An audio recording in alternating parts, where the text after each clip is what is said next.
The Daily Code Snippet.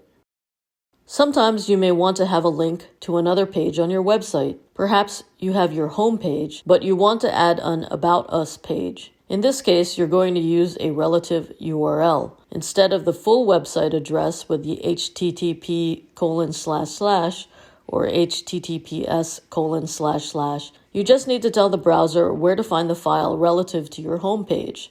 Browsers recognize the file index.html as the home page. Imagine that you have a folder called Pages, and that folder contains all the other pages to get to the About Us page.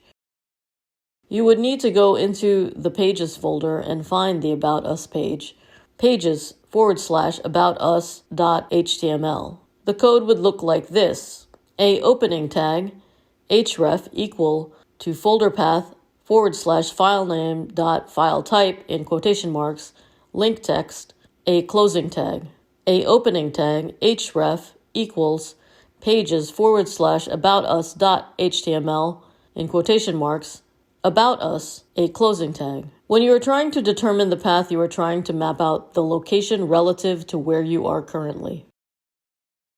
Presented by Designers Learn Code.